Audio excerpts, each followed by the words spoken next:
Hello everyone. So we'll wait for a few minutes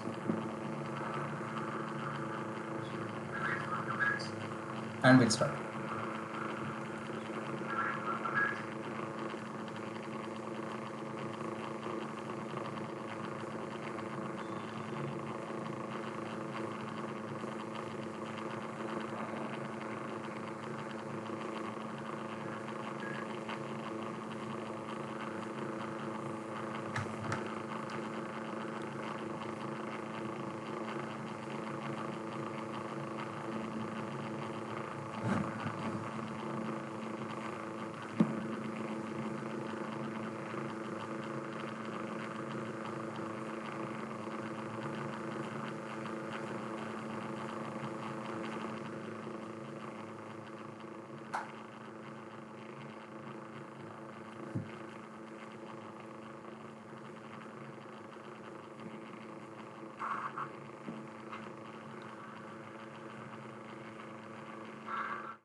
Hello.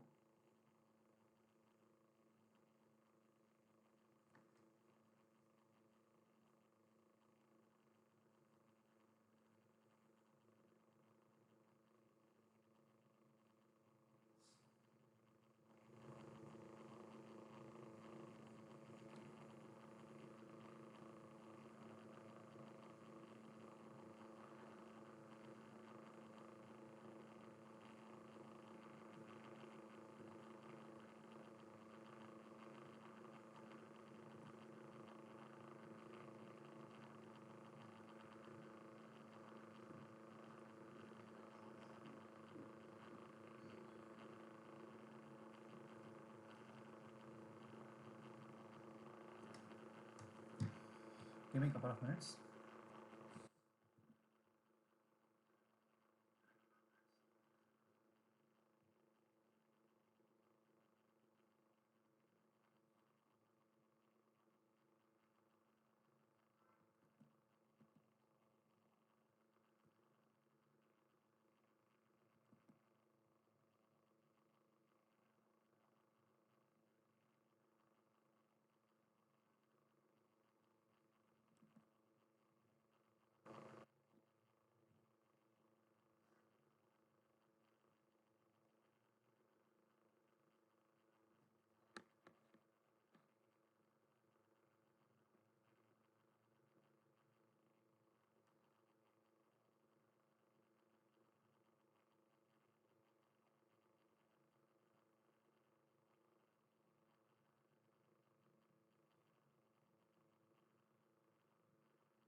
Hello.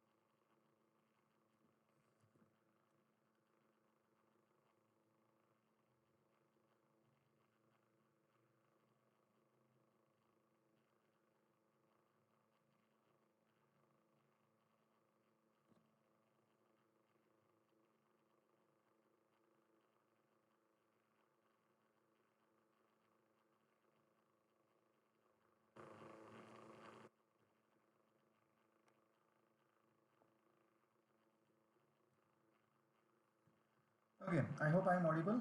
Somebody can just chat in the or just put it in the chat window. I guess that would be it.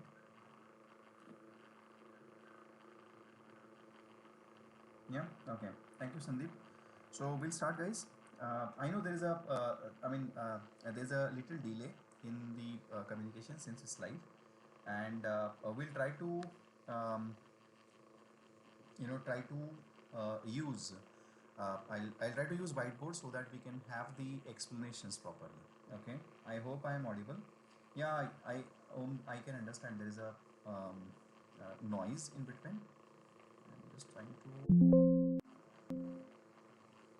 see if at all I can just change the Alexa settings. Give me a minute.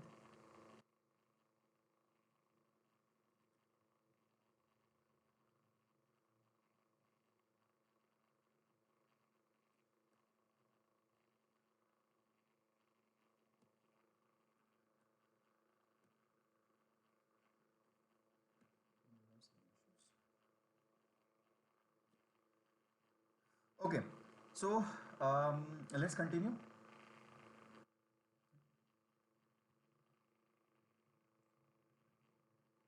Okay, Sushant. Okay, just give me a minute. I'll start streaming one more time. Just give me a minute. Looks like there's a issue.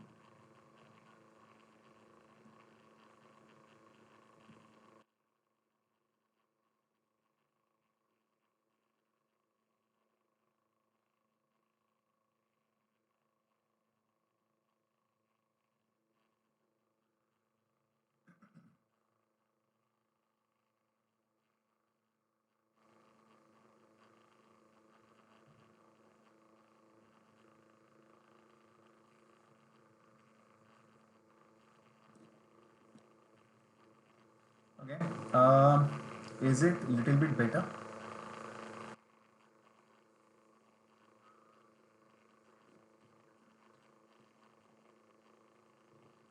No, rather, this is not the fan air sound. I'm just trying to see what can be done here.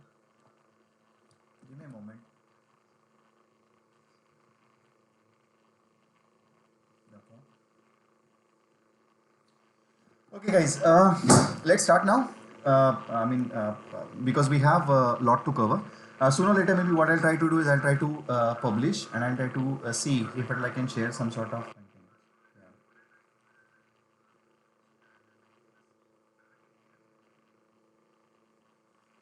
Yeah. Okay, so maybe it's I really need to check because there is nothing at my end. But let's start, and if at all this continues, then we'll try to find out a solution.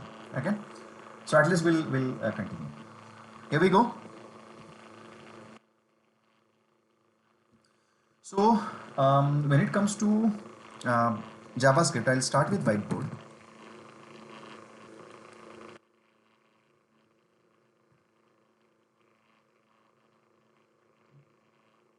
Give me a minute.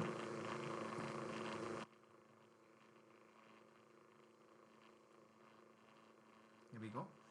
So when it comes to JavaScript, there are a few yeah. So some revisions we are going to have here today. So the very first thing is when it comes to web technologies, what do we have here is there is something which is like you know we have a browser, and on the other side we have a server. Okay. So over generally, what is it that happens is we eventually shoot a call. Okay. So let's say we shoot a call to a server and we expect some sort of output from the server. So take an example on the server. Suppose if at all we have some sort of file. Okay. So let's take an example. There is some file on the server, and that file basically has certain details. Like take an example, something like okay, test dot something like okay txt. So if there is a text.txt that we have, if we shoot a call to, now take an example. What is it that a server is just a machine along with some software. So just imagine a server has a software, and that software is take an example, the software is IIS, or there is a software available specifically like maybe live specifically during development, or they can be Tomcat, they can be let's say Apache, etc, etc. So take an example, when a call is shooted from a machine with a browser, which eventually we will call as a client. Okay. Now whenever there is something like we shoot a call, we will shoot a call using a protocol. Now between two different machines, which are separated by a network, what you see is there is something which is we'll use a protocol like HTTP. So protocol in the sense we can convey something like syntax, we can convey the what you call rules to be followed whenever the communication happens from A machine to B machine. Okay, so take an example. We would like to shoot a call like HTTP colon slash slash, which means using HTTP we would like to communicate with now the server IP. Okay, they can be some sort of port number. Now when we say port number, normally it's a machine or this software which is like Tomcat Apache which is running, which wants to use a network. Okay, so take an example now. Out here, let's say we have got, yes Saurabh, I guess there is a background issue which everybody has complained, so I'm just not able to find out a reason for that, so I'm just waiting for it to get resolved. Okay, so if at all we just I can understand there is a mic issue, but then I'm trying to be like I have filtered the content which I'm talking about. Yeah. Okay, let's continue. So we have IIS, Tomcat, and Apache. Let's take an example. There is a server software like IIS, Tomcat, Apache, and then whenever a server software eventually does what, you install. So to communicate something like to communicate with the outside system, you eventually end up registering a port number. Typically the port number is 80, but then since we are going to go and go over the it's going to be a development mode, so you can actually go and pick up any port number on which the softwares will run. So take an example, the application is going to go and run, for example, on port number 3000. So you will convey your server's IP and maybe a port number to something which is like, let's say maybe 3000 or so. Okay, and then what we'll do is we will shoot a call and say, hey, I will need something like test.txt as of now. Okay, so I may convey I need test.txt. So what is it that the server software does then?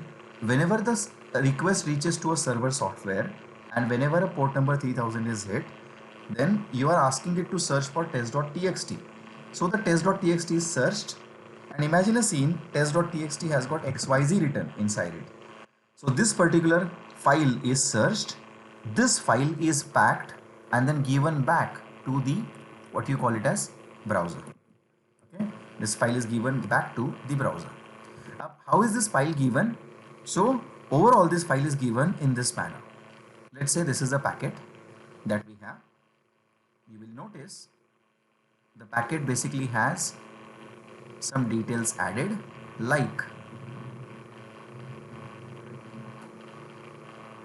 okay, the packet has got some details added like something like to and from IP address or details. So take an example, there is a to and from details added here, to server IP, sorry, to the client IP,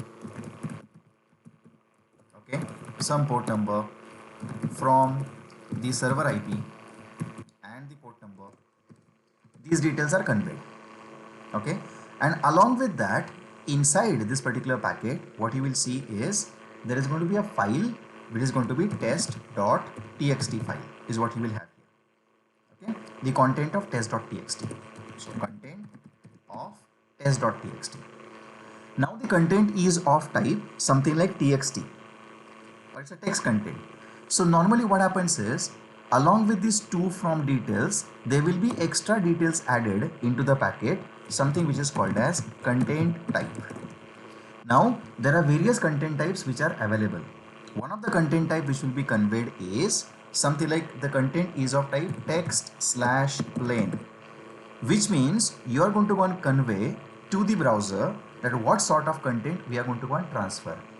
Okay, so the thing that you need to understand is, why do we need this content? That is a very important thing we need to understand, that why exactly we need to understand something which is called as content is of type text plain. Why do I need these details? So there is one thing that you need to understand. Whenever this text txt content comes back to the browser side, okay, it comes to browser side. So what is it that happens internally? You will eventually find out browser is some software, okay, on the client machine, and eventually browser as a software has some sort of softwares or some sort of programs within itself. So browser as a software internally has few more things available. For example, it internally has got something which is called as HTML parser, okay, as one thing available. I'll just try to see to it. There is a HTML parser here, okay. I'll try to take it here and here. Just like HTML parser, there is one more thing that we have available over here. Let's say something which is called as JavaScript engine. Okay, this is another thing which is available out here. Let's highlight this quickly. So within the browser, there are small programs which are available. One of the program is something like JavaScript engine. Within the browser, there is another thing that we have over here. Okay, give me a minute. Um, okay. So give me a minute.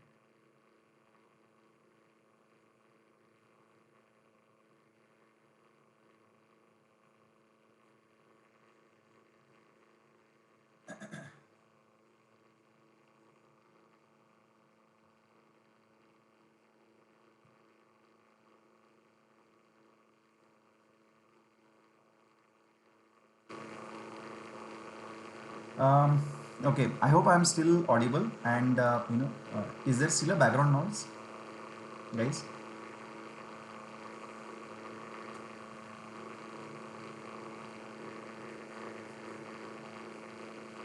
Okay. And how many of us are basically finding this background now? Okay. Okay. Okay. Okay. So let's do one thing. I'll try to see what is the issue, and maybe next session onwards we'll try to rectify that. But if at all I am still audible, let us try to continue today. Yeah. Is it okay? Okay. So I'll still try. I mean, I'll continue, and we'll try to see how we can rectify these things. Let's continue. Yeah. Yeah, I'll try to see that. Thank you. Okay, thank you for the suggestions, guys. Let's continue as of now. Okay, so so what is it that I'll try to cover minimum today and maybe maximum tomorrow. We'll also see that, and we'll try to see how do we reduce this noise which basically we have, although we tested, but still we'll continue. Okay, so let's continue. There will be total all in all 14-15 sessions that we are going to go and have, and then we'll anyway be understanding entire React. It's just going to be a revision session, so it's okay if at all you miss, or if at all there is an issue, and if at all you can't continue for a day. So let's continue. So the thing to understand is a browser has given a call to the server has replied back, and while server replied back, guys, what happens is server also has mentioned the content, and server conveyed something like content type is of type text/plain. Why do we need this information? See, when we are communicating, let's say you are sending a courier from A person to B person. So when you are sending a courier, you do mention to whom you are sending it to, from whom you are sending it to, and at the same time you also convey something like what sort of content is inside the courier.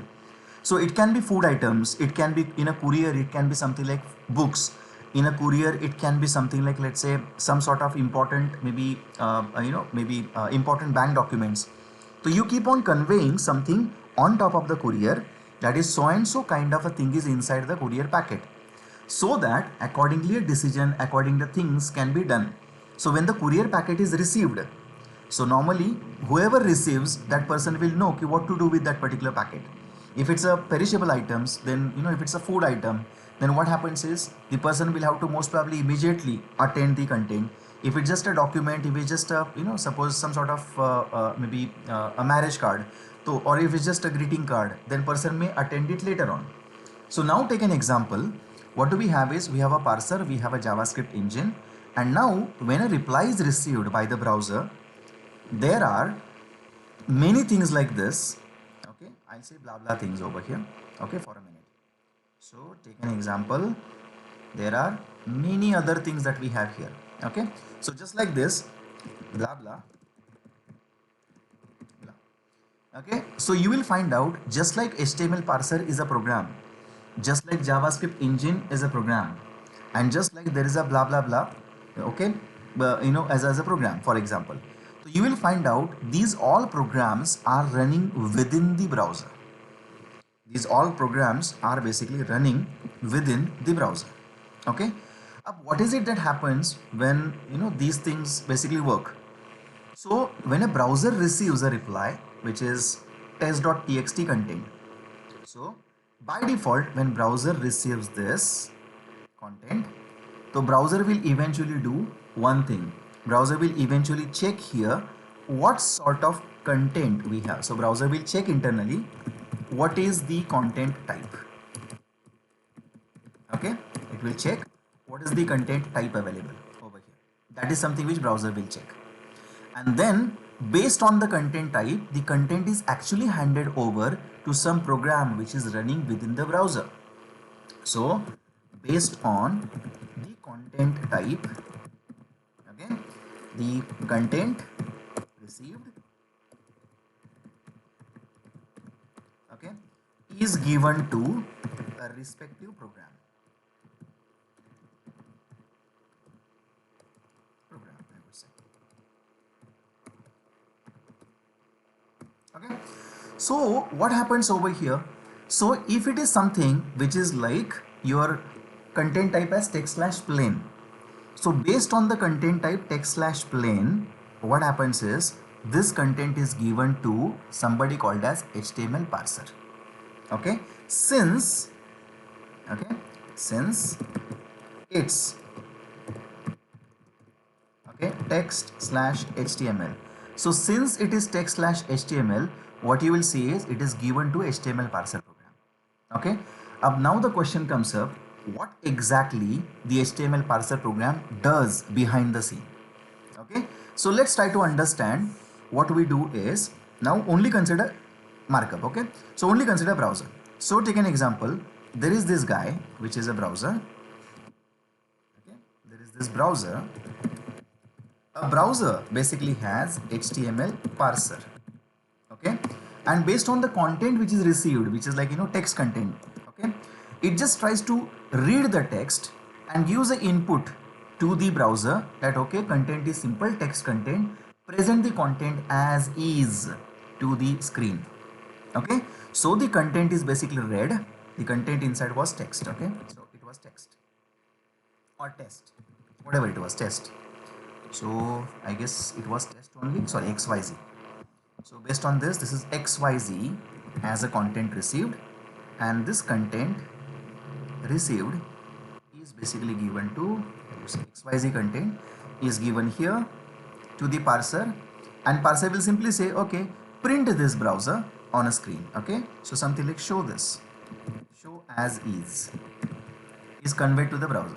And what browser internally does now, browser eventually goes and tries to showcase this as is on a screen. So on the screen of a browser, what you see is XYZ written over here somewhere. Okay, as is, it is shown. Now take an example, keeping this XYZ aside. Okay, there is a markup language which all of us know, which is like typically HTML. So what exactly happens when a HTML comes in picture? Okay, so now take an example, instead of this particular thing, okay, test.txt. Okay, imagine what happens is you may have asked for something else. So imagine on a server side there is another file which we have, which basically has got some sort of HTML code over here. Okay, and when this HTML code is basically asked, so you will eventually find out just like the way we discussed here. Okay, when somebody asks for this HTML, you will find out the HTML content, okay, content will be given, and then just like this, just like what we discussed earlier, Just like that, what will be added over here is to, from, blah blah, and what will be added is the content is text slash HTML. This is what will be content type added. Okay, out here. And then this is something which is given back to the browser side. So just like we tried to shoot a call here, test.txt, the browser side would have shooted a call like this. So I'll just highlight this here. So you just imagine a scene. Okay, so we would have given a simple call to the server, and I would have simply asked over here test, paste, and we'll just say, okay, I need something. Just imagine a scene. I would have asked for, I need something which is called as, suppose this file name is, just imagine this file name is test.html. okay, just say this is test.html. So I would have asked for test.html, and now what is it that happens here? I would ask for test.html I need. Okay, so if I say I need test.html, this test.html is what is given back to the browser side. Okay, one more time. Now take an example, one more thing. We discussed about when a call is given to test.txt, the reply comes up, and in a reply what is conveyed is the content is of type something which is called as text slash plain. Next, if we shoot a call to test.html, you will get a reply that okay, content type is text slash html. Now take an example, what happens out here? What did we discuss over here? We discussed about this portion. Okay, sorry, we discussed about this portion, that is this particular XYZ is given an HTML parser, right? Just see what happens now over here. There is a browser. Okay, there is a HTML parser. I'll take it here. Okay, and the content which is given, okay, the content which is received, let's say the content received basically, hold on, the content received is basically the HTML portion, right? So this is HTML content you have received, and this HTML content is given to the parser. And just like what we discussed over here, what parser does now, parser doesn't say, just like over here what it has shown earlier, it said something like okay, show the content as is. But in case of HTML, the parser would actually go and convey okay, something like okay, how to show the content. So conveys to browser, okay, how to show HTML. There's something which is conveyed. So when you see this is conveyed, what exactly browser does now? A browser is going to go and based on what is conveyed, it basically plots the HTML. So take an example, if at all, okay, just an example. So if at all you see this, if there is a B tag, for example, okay, if there is a B tag and XYZ written inside it and slash B, so what happens over here? It is conveyed that show the content in B or bold format. So for example, it conveys okay, this is the tag that we have. Okay, so what is conveyed out here is show this content, show in bold format. Okay, just example, show in bold format. So bold format. Okay, show the content or show XYZ in a bold format. So I would say XYZ in bold format. That is what is conveyed. And eventually what you will see is maybe there will be something like XYZ shown. Okay, out here there can be XYZ shown maybe in the bold format. Okay, so I will highlight this. This can be bold kind of a content. So it will be shown in bold format, for example. So the overall idea is very simple. HTML parser is a program which will read the markup language, which will read the syntax and will convey to the browser what to do with the content. And then accordingly, the contents are read and contents are shown. You need to be understanding this, by now, that something like, okay, if you look at it, browser is more like a manager kind of a program. Browser does not do anything by itself. Okay, what browser basically does is, browser eventually tries to, okay, do something which basically is conveyed by a program. What are those programs? Those programs can be HTML parser program. Those can be what I said is, let's say, JavaScript engine program. I said those can be HTML parser like programs and blah blah blah. So you will eventually have to understand that something like a browser is more like a manager.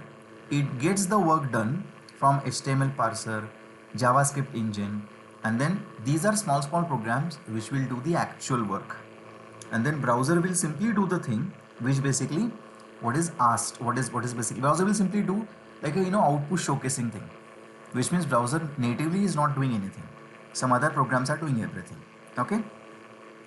The thing that you need to understand is what exactly the HTML parser does and how does these things work.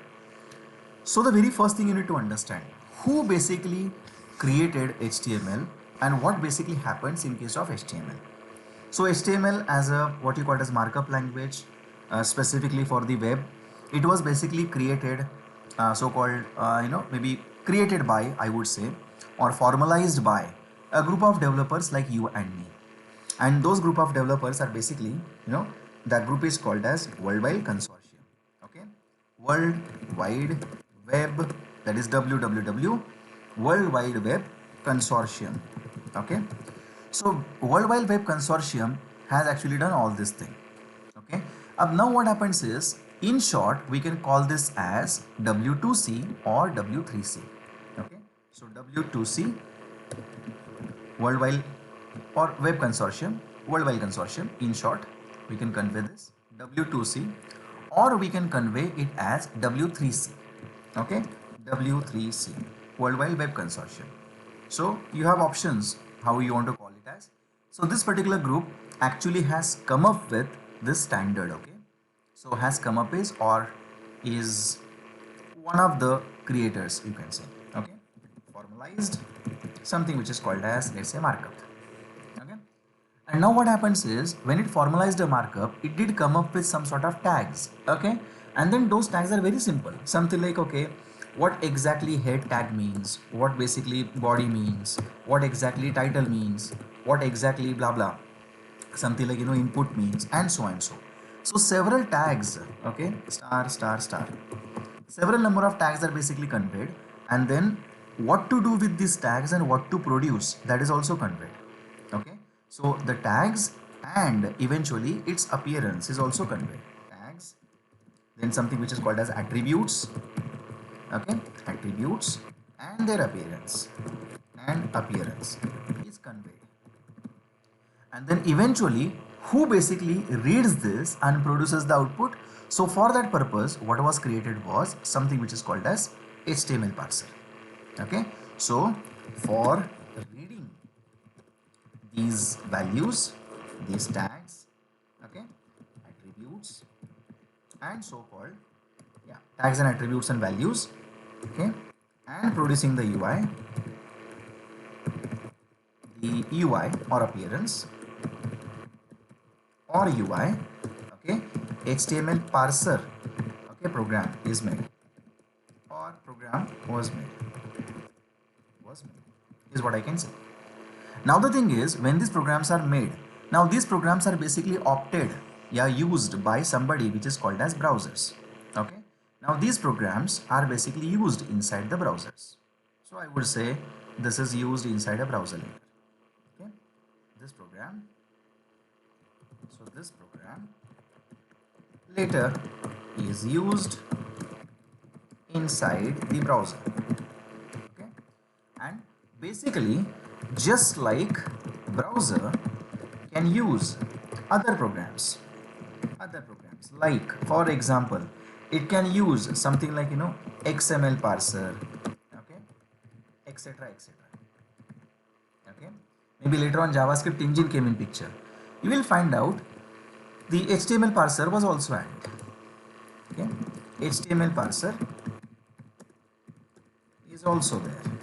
Okay, but then how to call, how is it is decided how to call what kind of a program. So how to call which program, okay, that is decided by somebody called as content type. Okay, that is decided by somebody called as content type received. So that's the very important aspect that you need to understand, that content type in a package is very, very important. And based on that content type, normally what happens is the respective UI is what is produced. The thing is, only HTML learning is something which is not sufficient, because then that way what will happen is we will end up creating typical statically looking websites. So several number of times what happens is we may want to like validate the content before it goes to the server side. We may want to go and try to eventually go and try to do something which is called as, let's say, maybe highlight some sort of content programmatically, highlight the errors and blah blah blah. So the thing is, why can't we just have some sort of logic inside the UI? And unfortunately, HTML does not come up with the logic, okay? Like if, else, while loop and blah blah blah, those things are not there inside the markup. And then there was a desperate need that can we just go and write down some piece of logic on the browser side. So the overall thing is, okay, keeping something which is called as HTML aside, okay, which produces, okay, some UI, okay, some UI on a screen. So can we have something which is called as a logic inside it? Okay, the question is, why do you need a logic?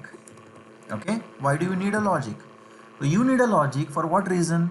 You may need a logic for a reason, something like, okay, validation, okay, maybe on the browser side, okay, before data submission happens, before data gets submitted to the server side. Okay, next thing, this is one of the option. Second thing, maybe something like, okay, highlight some sort of content. They can be something which is called as maybe animations. Okay, so I may need some sort of, okay, they can be any other reasons as well, something which is called as conditional formatting of the data on the browser side. So for various reasons I may need some sort of logic support inside the browser. And if you need a support like that, then how do I add a support?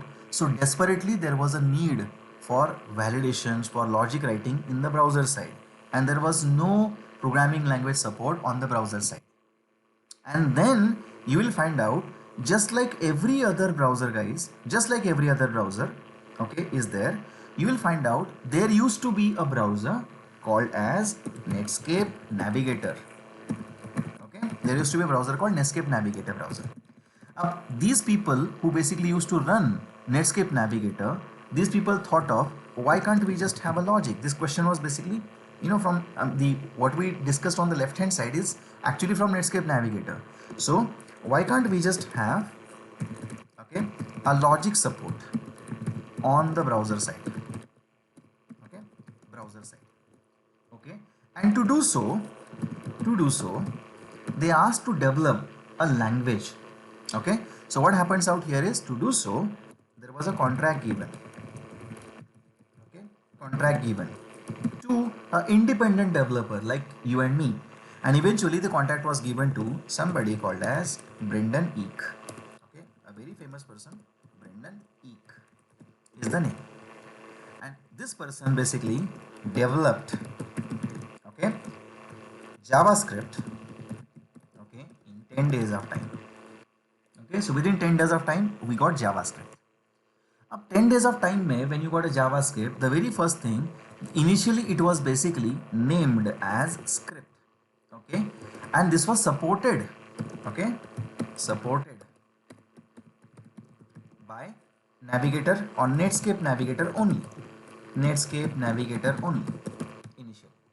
So what Netscape Navigator guys did then, okay, later on you will find out, okay, Netscape Navigator made it open to all, made it open source and available to all, okay, and when it was made available to all, you will find out there was a kind of, I would say something which is called as a popular buzzword was required back in 1998. This is, I'm talking about 1998. So you will find out back in those days what was expected was, it was it was something like Java was very, very famous. So what these people did then is, these people actually added Java as a word behind it, and then it became JavaScript. So Java and JavaScript actually has nothing to do with each other. Okay, just for the popularity, the word was added by Brendan Eek, that is Java. So JavaScript and Java are two different independent things, but just to encash the popularity of something which is called as Java and to help in JavaScript marketing, you will find out this word was basically utilized. And now what you see is Netscape Navigator made it open source and available to all. So almost every browser started supporting it. Okay, so almost every browser, I would say, started supporting it. And this basically became one of the first language eventually to add a support like this, or one of the first language on the browser side. Okay, later on what you see is Microsoft did launch one more thing. Okay, Microsoft did add something like, okay, it's EEC, so it was EEC, not H here, EICH, it is correct. So this was given to somebody called as Brendan Eek, and then eventually what happens is, just like this JavaScript was made available, you will eventually find out Microsoft, okay, Microsoft in between, okay, launched something which is called as VB script, okay, parallel to something which is called as JavaScript.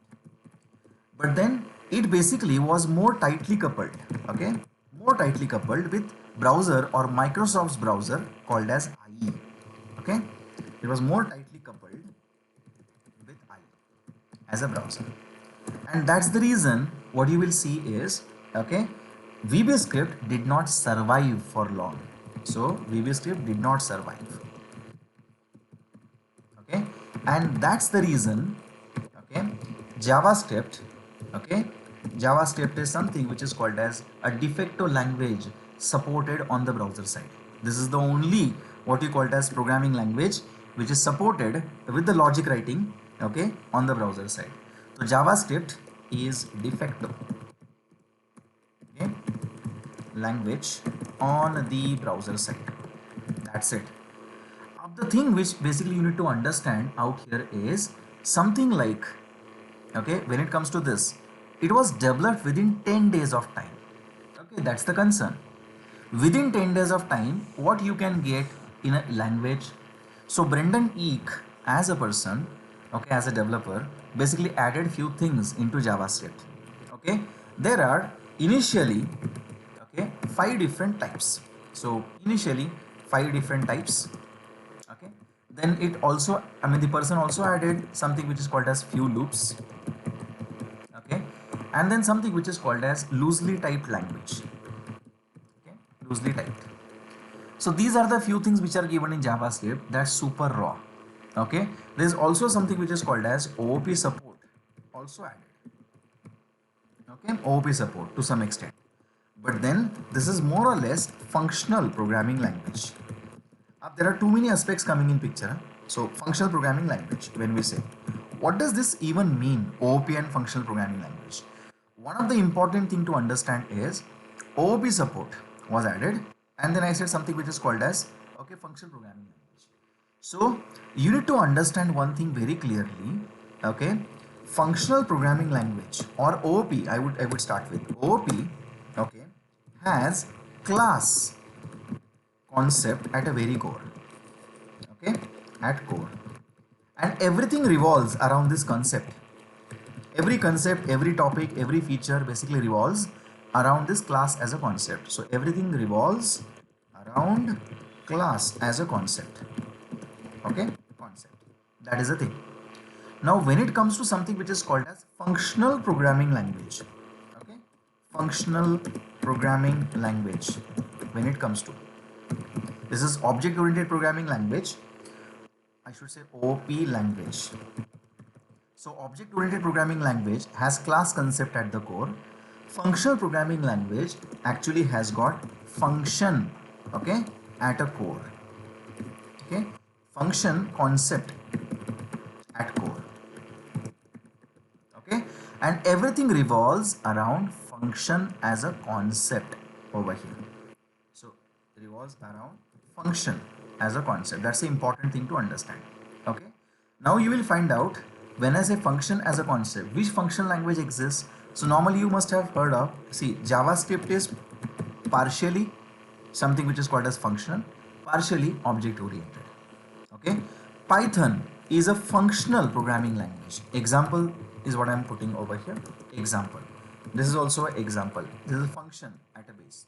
Okay, so Python is functional programming language, JavaScript is functional programming language. Okay, when it comes to OOP, so OOP, JavaScript is object oriented language to some extent. Okay, core C++, if we talk about, that's a OOP supported language like CPP. Java, okay, to some extent. Then there is somebody called as, okay, C sharp, that can come up, and then blah blah blah. There are various other things available. So we have got multiple number of languages and multiple number of features available, etc. is what I can say. So you will find out under OOP there are certain things that class concept is at the core, and under functional programming language function concept is at the core. Python, then there is something called as F# from Microsoft. These are the languages which are functional programming languages. Okay, we'll come back to this concept of a functional programming language sometime tomorrow in the revision itself. Now coming back to the concept, how about these things, loosely typed and few loops and initial 5 types, those things. Okay, so just to help you understand the concept, what I'm going to do now, I'm going to go and start with the code. Okay, I'm just going to go and help you understand this maximum things via code now. Let me minimize this, and for you, let's start a folder wherein we're just going to go and have JS, or maybe something which is called as live demos. Okay, and in here under day 1,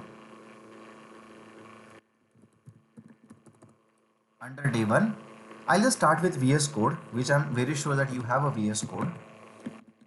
Okay, so start with that command prompt, and I'll just try to open VS Code over here. Okay, so we have got VS Code now, and under the VS Code I'm going to go and start coding now.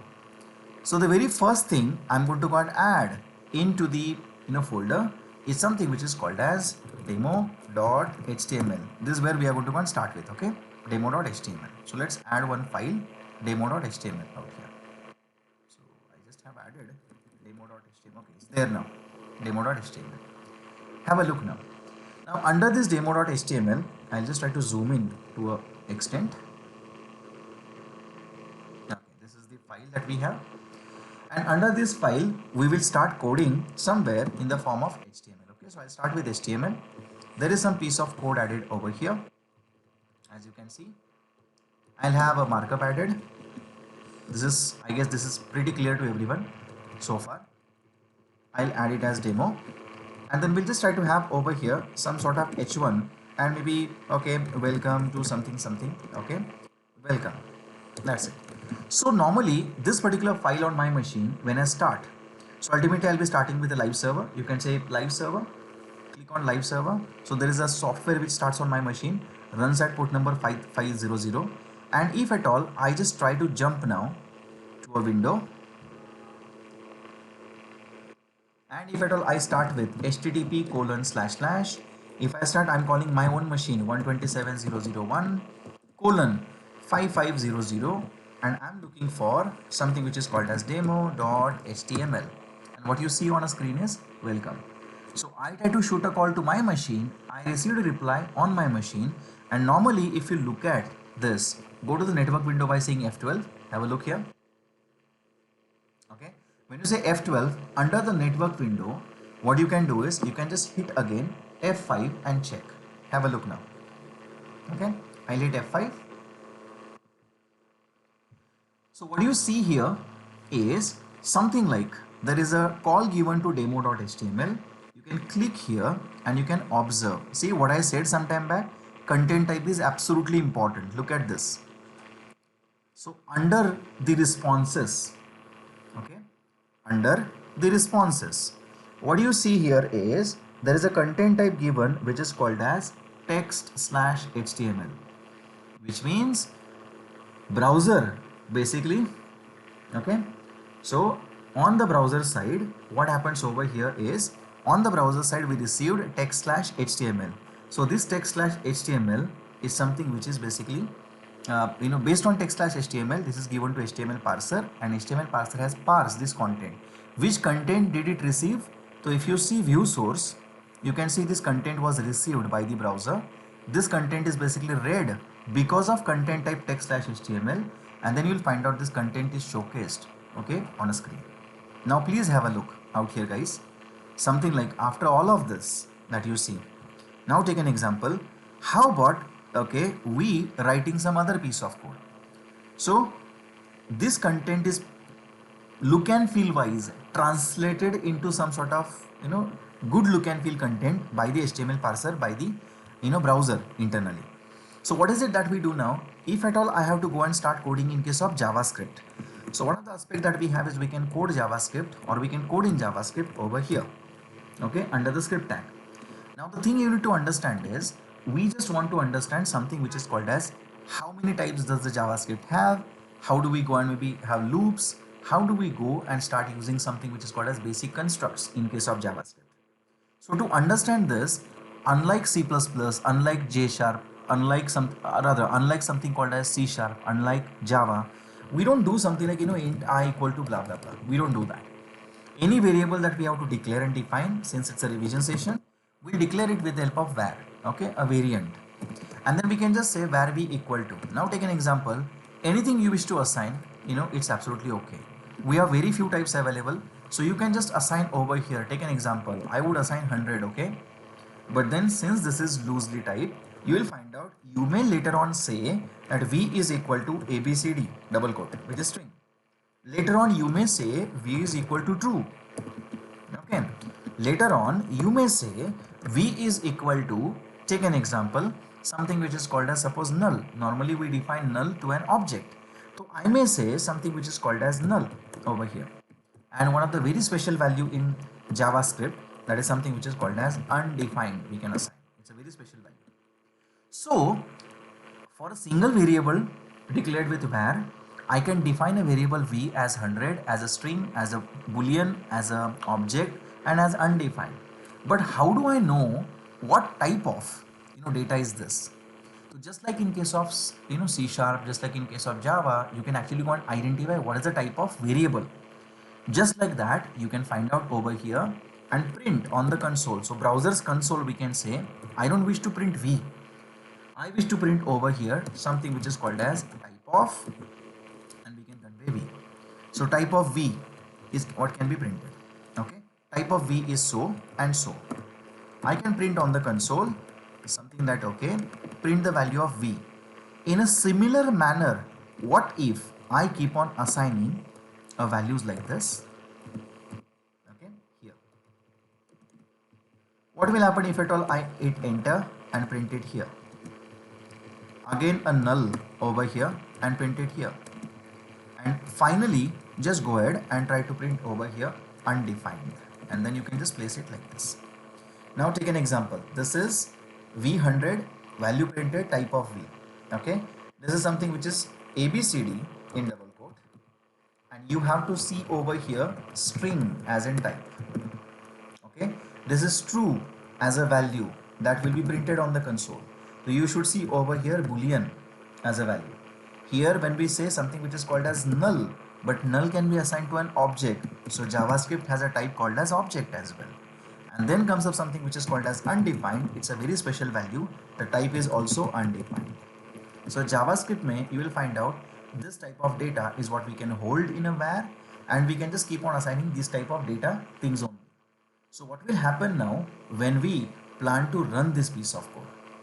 Okay, so when we run this piece of code and go to the browser now, okay, go to the browser, hit F12, look at the console, guys, okay. If I zoom in and refresh, what is the content that you see now? You can see here 100. If I refresh, you can see 100 is a number. You can see abcd is a string, true is a boolean, null is an object, undefined type is undefined itself. So these are the 5 things that we have specifically available in case of JS. Recent versions of a standard also have few more types added. There's a type added recently called as symbol. There's a type which is added with respect to code, which is called as bigo, or bigo, what you call as bigo notation, we can call it as.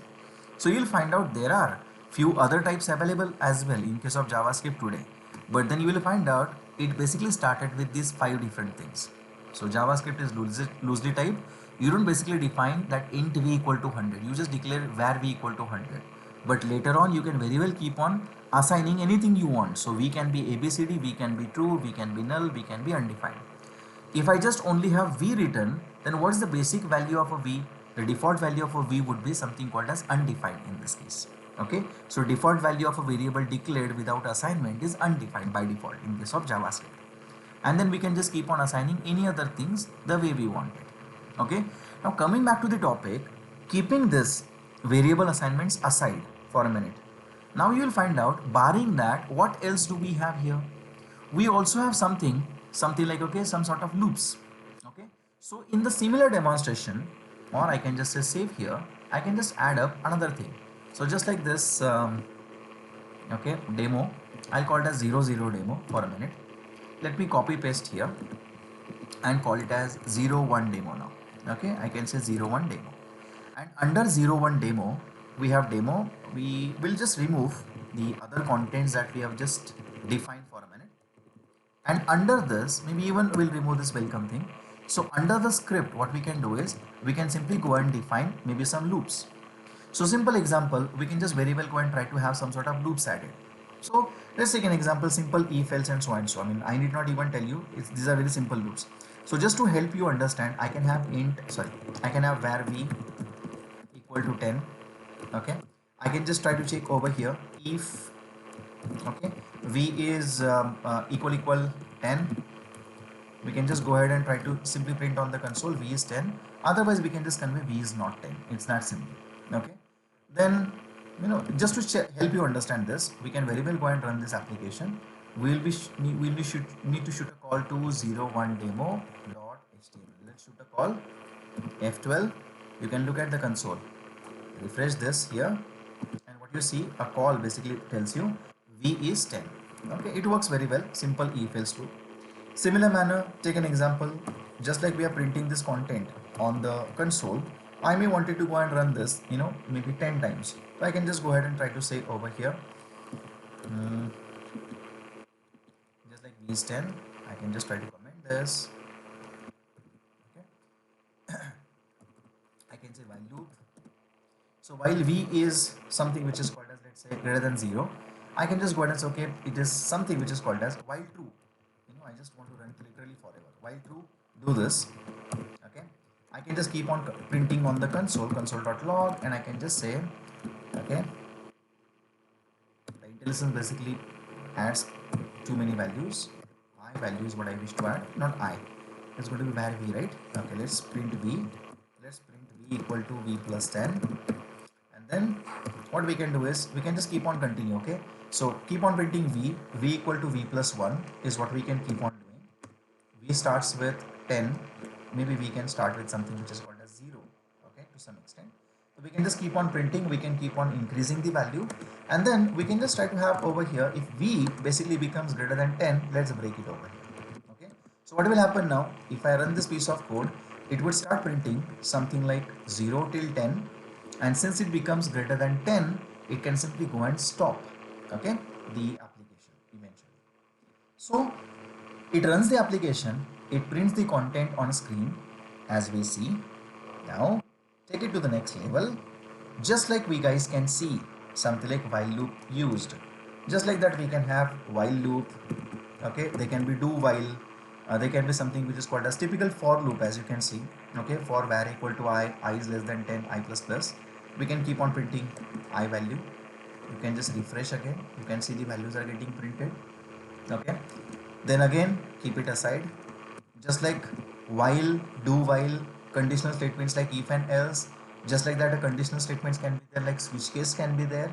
So basic loops and constructs is what we have here.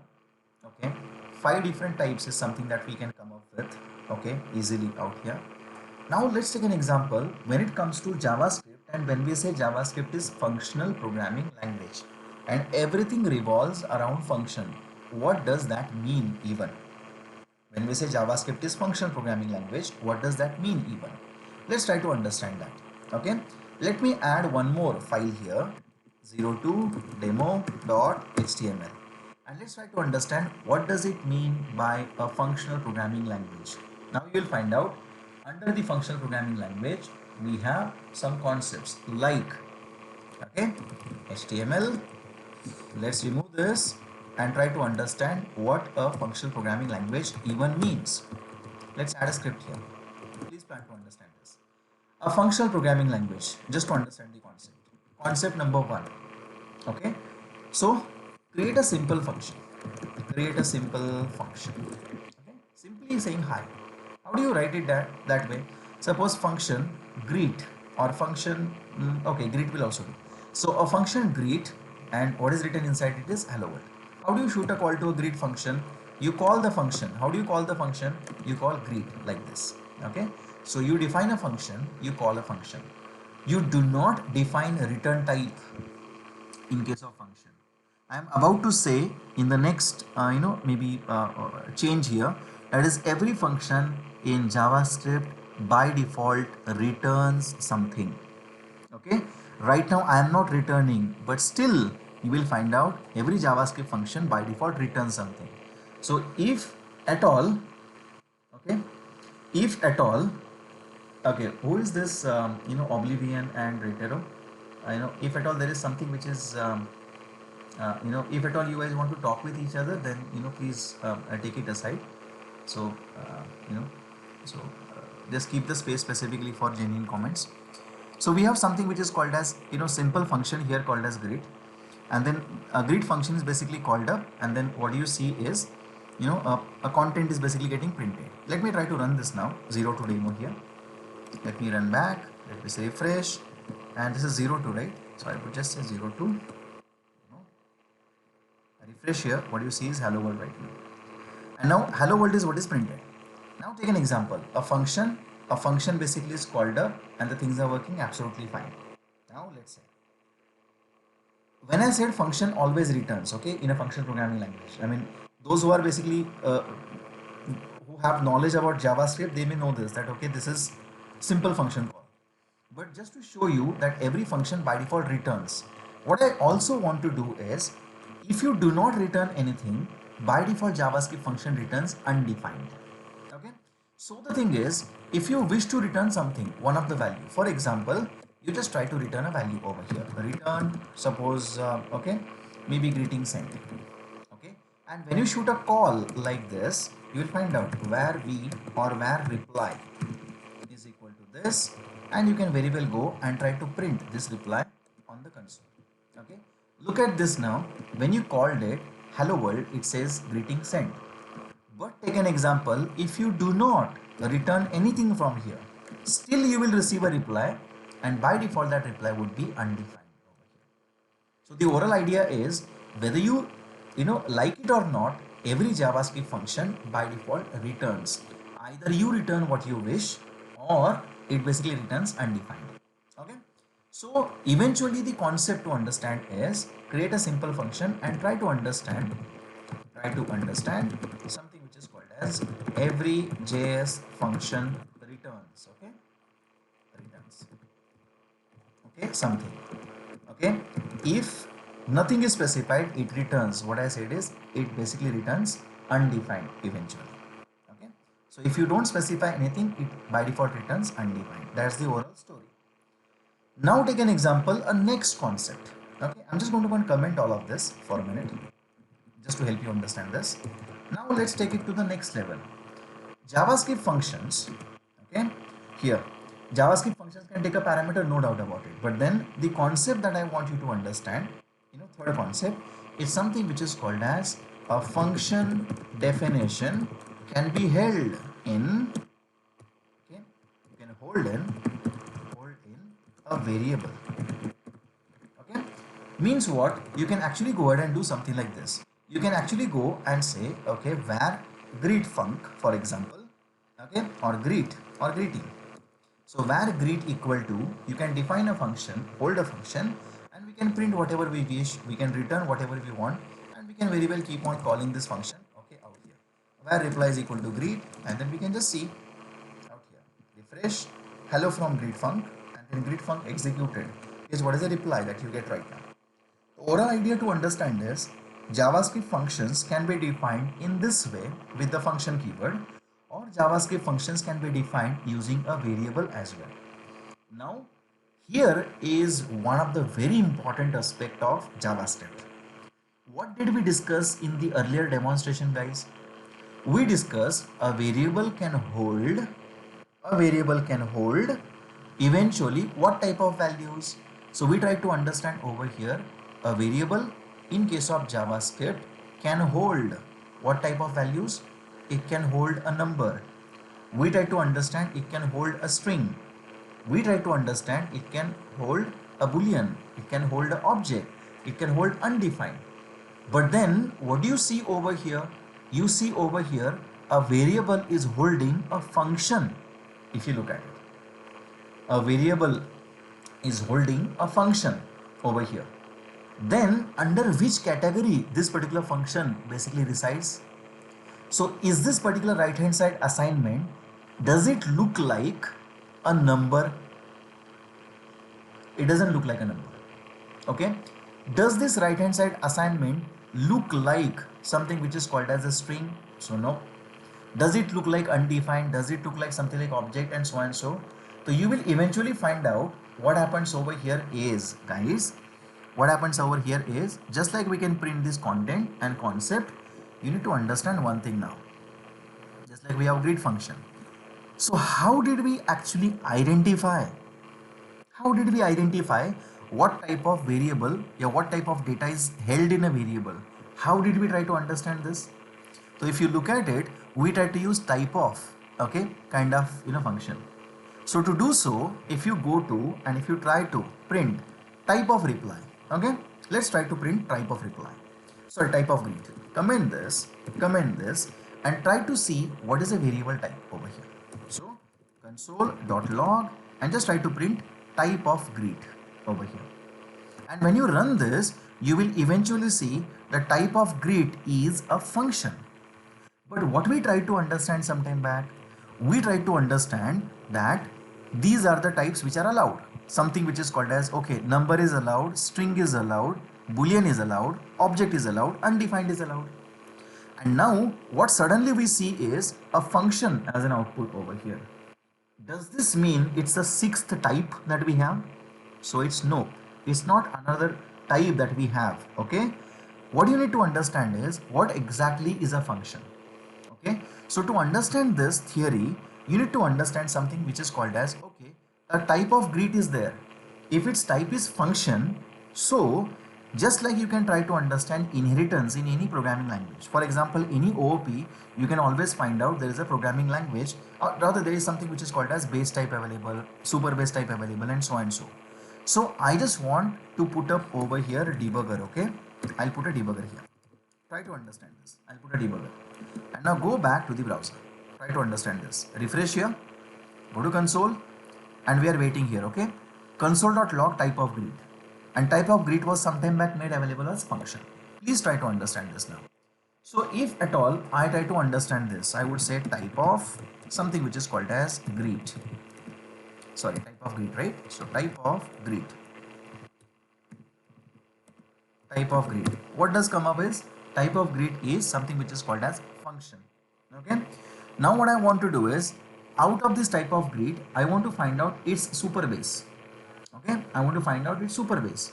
So if you want to find out functions base over here, so what you can do is you also have option, and the option is very simple. You can also find out, okay, I want to find out its base. Normally to find out any type's base, you can always keep on using over here something which is called as underscore proto. So greet's base is function, underscore proto underscore, which means base is base. If I wish to understand dot underscore proto, this gives you it's a object type, which means if greet is of type function, function has a base and that base is object, which means at the end of the day, if you try to understand it, basically greet is a function, but greet is not basically, it can hold a function, but greet basically internally is object type if you look at this, which means functions are internally presented as objects in case of JavaScript is what you need to understand. Okay, so one of the key aspect of a functional programming language, if you look at it, normal function definition is allowed. A function as a in a variable is allowed. Internally, function is one of the object type, okay, at a base level. Not this much. A function can be returned as output. A function can be accepted as an input, which is what you see as a callback. Okay, so you will eventually find out function actually has got lot of important aspects. A function can be returned, function can be consumed as a parameter, function can be held in a variable, and blah blah blah. You will eventually find out things revolve around function as a concept, and that's the reason JavaScript is majorly functional programming language. Okay, does it, I mean, how does it support object oriented programming then?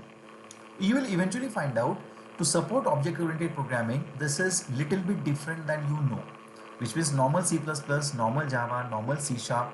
Those people who basically come from that background, they find it very difficult to work with something which is called as JavaScript in terms of OP concept. I'll give you an example. To define a class or an object in case of JavaScript, okay, 03 demo.html. What I'll try to do is, under this code again I'll go and code, and I just want you to see what are the ways available to understand something which is called as classes and objects. Have a look now over here. So the concept is, in JavaScript, okay, in JavaScript there are three ways, okay, to create objects slash classes. Okay, so create classes and objects, maybe I should say create objects and classes. One of the first way that we have, okay, is actually called as literal notation. Okay, it's called literal notation. And what does that mean? You can actually go and declare a variable like this. So variable, let us say person1, okay, person1 equal to, and this is an object. Okay, what you see in here, this basically stands for object. So where person is an object, which basically using a literal syntax, it's a key and a value pair. Name is John, age is 30, greet is a function, and then we can just call, and this dot name, you can see this keyword which means current object. We can just go ahead and try to use this and say over here something which is called as, okay, console.log and person.name. It simply prints person.name. Similar manner, if I just go ahead and try to say, okay, person.greet function is what I'm supposed to call. This is just one of the way to create object directly in case of JavaScript. This is one of the easiest way to create objects. Okay, and if I just try to run this piece of code, which is 03 demo, you will see under the output, refresh, you see John and hello John. Okay, you can see John as a name, and then person greet hello John, which is this function gets called. Now this is just one way called as literal notation. There is another way available to create classes and objects. Okay, that is something which is called as, I'll comment this. Now the another way that we have over here is constructor function syntax. Okay, and under the construction function, what you see is this. You basically create a function with the name called as person. See, it looks like we are writing a function, but this is no more function, it's a class, which means classes in JavaScript, constructor function syntax are written without a class keyword but with the function keyword. Beauty of functional programming language. So function person accepts the parameter, you assign this dot name, this dot age, local variables with the values that you received. This dot greet is a function which basically prints this dot name by simply appending it with or prefixing it with hello. How do I start using this person now? To use this, you can actually go ahead and create, okay, person2 equal to our person, okay, maybe person1 equal to new person. You can pass on Jan and 25, and you can see person1 dot name. So you just created an object of a person, just like you create C++ class object or C# class object. So you created new person class object is created in memory. You assigned over here certain values. A parameterized constructor is what you have used, and then values are assigned and a function is also called. Okay, run this piece of code, and what you see on the screen is Jan. If you wish to call a function, then that is also allowed. Person1 dot greet, you can simply print hello and Jan by default.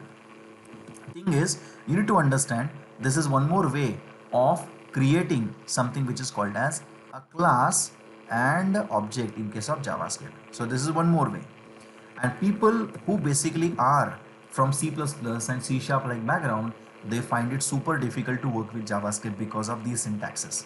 That sometimes a function is written with a function keyword, and sometimes the function keyword is used to basically define something called as classes, and people hate this kind of a syntaxes. So can there be anything better so that Java and .NET people can easily opt for JavaScript? They can just go and maybe start using JavaScript. And for that purpose, under ECMAScript 6, okay, ECMAScript 6 syntax, which means something in 2015 onwards, okay, 2015 onwards, what basically JavaScript, what you call it as the JavaScript maintenance community, which is called as ECMAScript or ECMA as a community. So that community did is they basically announced a newer version called as ECMA 6, and ECMA 6 basically gives you a class syntax. Look at this. What we did in a function person above, you will find out, we can see over here class person. So a class keyword comes up now in picture. A constructor comes up here. Okay, this dot name, this dot age, local variables assigned. Greet is a function which can be utilized, and we are done. And in case you wish to use it, you can very well use it just like this. Constant person, या फिर var person equal to person, new person. You can assign a value like this, and you can very well keep on calling person's name. You can call person1 dot greet.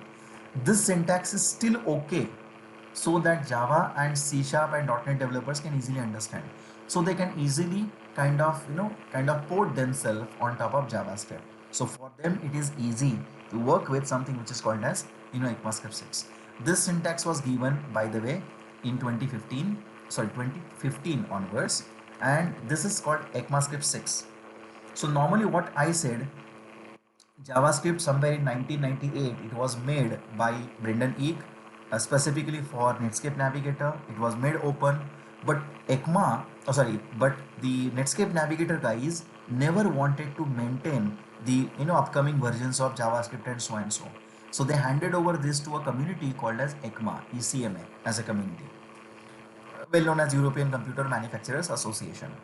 And ECMA as a community, they were never into software management or software versioning. So ECMA actually wanted to, ECMA was into something called as hardware standard management. The keyboard that you guys and me use daily, the keyboard, if you look at it, keyboard has got keys, QWERTY as a start line. Then there is a ASDF, then there is something called as ZXCB and so and so. Who gave this keyboard standard? That who defined that the English keyboards should be in so and so manner? Who defined this? That's ECMA. So ECMA as an organization, they basically defined something called as this hardware standard that you and me daily use. Okay, these keyboards that we basically create, Dell ka keyboard, या फिर something like Microsoft keyboard or Logitech keyboard, these keyboards are basically built, English keyboards are built with the help of ECMA standard. So keyboard structure is something which is given by ECMA and we use it. But the same ECMA as an organization, what do they do is, or community, they also maintain JavaScript like few other languages ka standard. And you will find out what these people did is, somewhere in 2015 they added this feature that you can create classes like this in case of JavaScript, and which is what is being used in React and Angular nowadays. Now the thing is, JavaScript is running in an isolated manner. Have a look now. This particular JavaScript code is being executed by JavaScript engine because script tag comes in picture. Have a look now. Suppose if I just put up over here h1 and hi, or simple hi, if I print, who processed this hi? So this particular tag based content is processed by HTML parser. But at the point when it comes to script, so HTML parser basically says this is not my territory, and then eventually from the script to /script, the code is handed over to JavaScript engine, and JavaScript engine basically executes the code. The only thing you need to understand, writing this code separately and writing this markup separately does not gel well. What I really want is, on a button click, some code should execute. So you need to understand one thing, markup is executed by HTML parser, a program inside a browser, and script is executed by JavaScript engine, another program inside a browser. So under the browser as a parent, there are two different programs which are running. One is the HTML parser as a program, other one is a JavaScript engine as a program. Then the question comes up, and HTML parser is written by, let's say, Worldwide Consortium. When it comes to something which is called a JavaScript engine, it is written by Brendan Eek.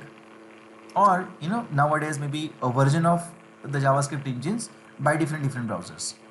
Overall concept comes up is two different programs are running within the browser as a what you call it as wrapper. The thing is how these two programs can communicate with each other. Okay, because I really want to execute some JavaScript code on a button click. I really want to execute the JavaScript code maybe on a mouse over, mouse out, and so on and so. The thing is, can JavaScript code access the HTML elements? Can JavaScript engine go and put up something in that H1 that you see? Can JavaScript engine go and maybe change the color of hi written inside H1? Then the question comes up, how exactly JavaScript can refer to those markup elements? That's one of the very important thing to understand, guys. And to do so, what you need to understand, there is a concept called as DOM tree which comes in picture. So what is it that happens internally? Let me show you. Okay, what we can do is we can have here 04 demo.html, and let me help you understand the concept. Okay, so HTML, I'll have HTML and basics added over here. Let me remove this and let me help you understand demo here. Let me remove something that is not required as of now. I'll remove this, and then one of the important thing under here I'll write input tag. Everybody knows input tag, type equal to text, id equal to something. Let's say id equal to txt name. Okay, and there is nothing inside a value as of now. Let's say so there is nothing inside a value. I'll put value equal to blank. Okay, so and then there is a HR, or there is something which is a code I need now. Okay, so somewhere in here I need to write down a script. So I wish to refer this particular thing and then change its text. So what is it that will happen by default? Okay, have a understanding. First of all, this particular piece of code is given to a browser. What do you see on a screen? So when you run this piece of code, what you see on a screen is, I'll go to the browser. Here we go. I'll plan to call out here something like 04 demo. Okay, sorry, 04 demo. Yes, have a look nowadays. So this content is something which appears on a screen right now. Okay, now the theory to understand what happens behind the scene. This HTML comes back.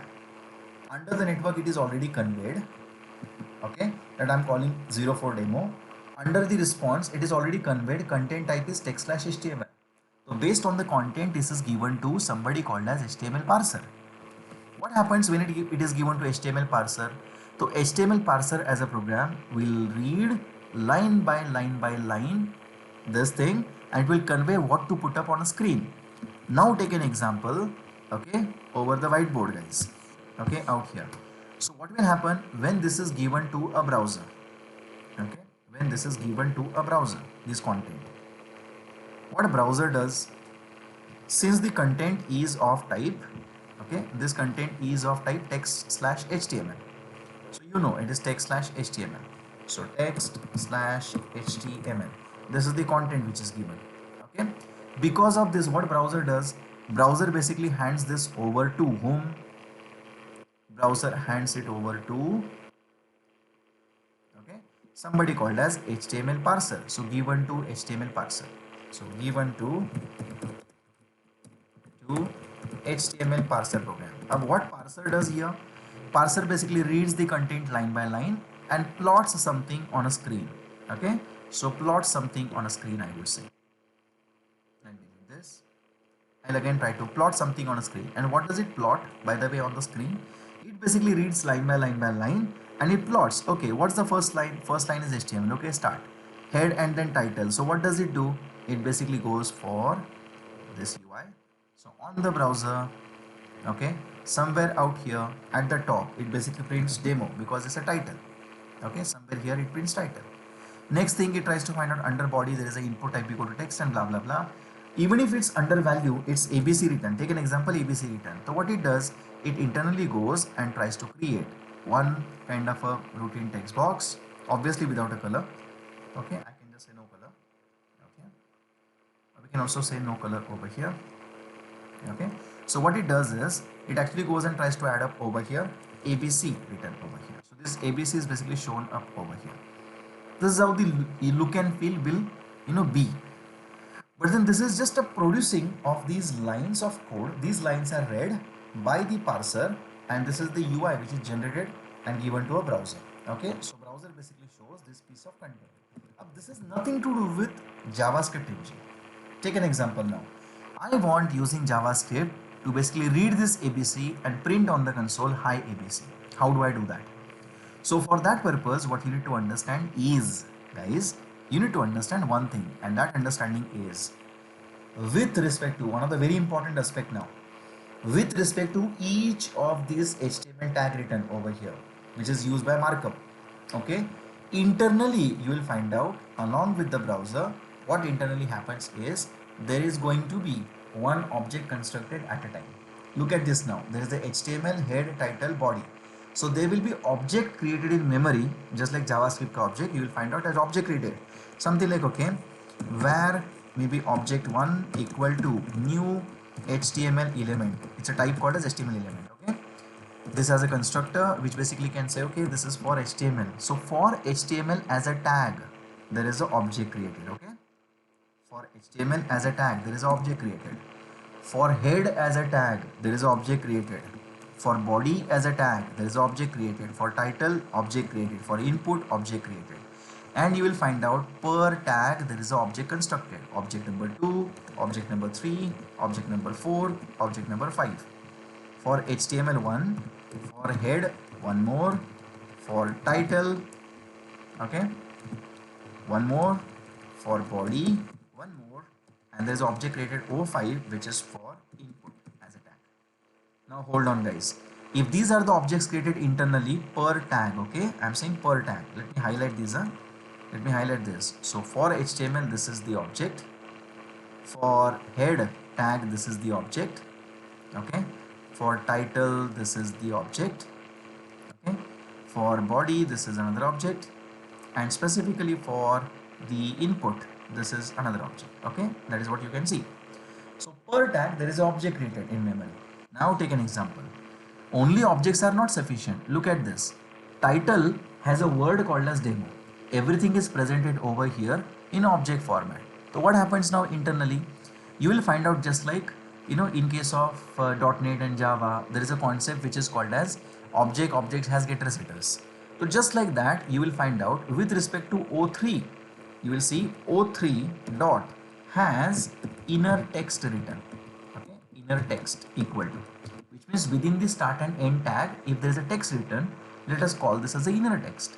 So inner text is going to be a demo, which means if you look at this, a title, okay, if you look at this, a title here is presented, okay, in this particular manner. Okay, if you see, this is presented in this particular manner from here to here. Okay, this is presented in this particular manner. I'll highlight this here. This is the title content that you can see right now. So overall the title is presented in this particular manner that you see on a screen. Now body is there. Input tag, input has got many other things. Input has got a type, input has got an ID, input has got a value and blah blah blah. So what is it that happens over here? For an input tag, you will eventually find out something else is added. Okay, O5 dot, what is the value? Text. Okay, type is equal to double quote my text. O5 dot, what is the thing? ID equal to, there is something called as txt name. O5 dot, there is a value is ABC. Okay, these are the things which basically are added, and now you will find out this is presentation of O5. This is presentation of O5 is what we can see. Simple presentation of O5, okay, as you can see. Okay, so this is input tag presented in some format. Now what you need to see is there's a hierarchy as well. See here, HTML has, it's a has a relationship. HTML has a head has a title, HTML has a body, and body has an input. So since in object-oriented programming language, if these are, each tag is presented as an object, so object basically has a relationship internally. What does that mean then? So you will eventually find out later on. These are put up as like this: O1 dot children. Okay, O1 dot children. So O1 dot children dot add. Okay, add. And what is the child added over here? So O1 has a, O1 is head. Sorry, HTML. HTML has head and body. Head is presented by O2. Okay, and you will find out, maybe I can say children is equal to, just to help you understand, O2 and comma, what is the next thing? Body is presented by O4, so I can say O4. Hold on, O1 has a children like this. Okay, we can take it ahead over here. is something which is called as now, just like O1 children, O2 and O4, we can say over here O5 has, sorry, O4 has O5, body has input. So O4 has a children and that is going to be O5. Next thing, we can say O, something which is called as now head. Head tag has title, right? So O2, we can say O2 over here. O2 has a children that is going to be something which is called as O2 has O3. See here, guys. So the oral structure is more like this, guys. Something like O2 has a children, that is O3 only. O2 means head. Head has a title. Okay. O4 has a children, O5. Body has input. And O1 has a child or children, which is going to be O2 and O4. So you can simply see over here head and body is going to be part of it. So the overall idea is you can see this kind of a hierarchy. It's a hazard relationship. O2 has two children, O4 has one child, and O1 has two children. So what normally happens over here is the contents are basically put up in this particular manner here. Now please try to understand this. After this is added, why are we basically, why so much complex thing is happening over here? The reason you need to understand over here is something like these input tags that you see, okay, these tags are converted into this object structure. Why? You will find out there is one big object, by the way. Okay, a representation of this is more like this. Entire structure, hold on. The entire structure, if we understand it well, okay, I'll try to use over here the oval shape. So you will find out ultimately at the end of the day, if I just pick up this, okay, this is going to be suppose one of the object. Which object is this? HTML. Okay, this is HTML. Just see HTML. There is another object inside it. Okay, so there is another object inside this, and that object is, one more time, the object inside this is something else. So HTML has got head and a title. Okay, so this is going to be head. Okay, and then there is something which is called as a title. So we can just say, okay, head and body. So there's going to be body over here. So head and a body. Then the head basically has got another object available. Okay, so we can just simply convey, just like we have this head. So internally there can be another object over here. This can be a title. Okay, so there can be title that we can convey. So this is going to be a simple title. You can just try to extract this a bit. Okay, so head has a title is what we can convey. Okay. Body, we can just take this here. I can convey this as body. And under the body, what you say is there is going to be another object inside it, which is called as input. As of now. So just try to understand hierarchically, HTML as an object has got two bigger objects. Okay, and then maybe I can just try to remove this. You can take it inside here, and we can just try to print now head separately. Okay, this is, so I can take it here. Look at this now. HTML has a head and body as a bigger object.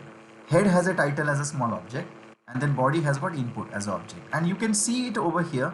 These are the object presentations. Okay, this is HTML, this is O2, okay, this is O3, which we talked about, title.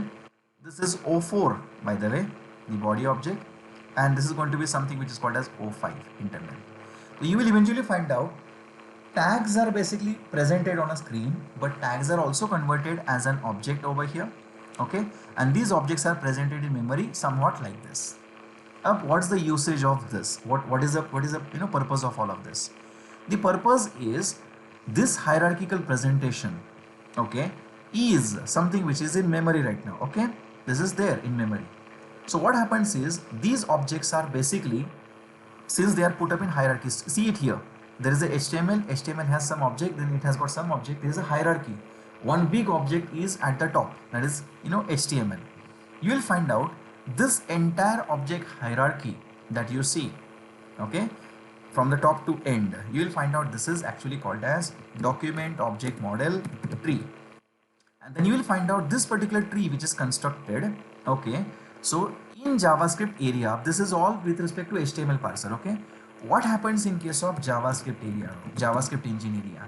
JavaScript was defined by somebody else, JavaScript is a separate entity altogether. So can a JavaScript get access to these objects which are created in memory? And to get those objects, normally what Microsoft gives you is some bunch of objects. This entire hierarchy that you see, okay, out here, that can be accessed by one of the object given by a browser. That object is very well known as document. Okay, there is an object given to you by browser itself called as document.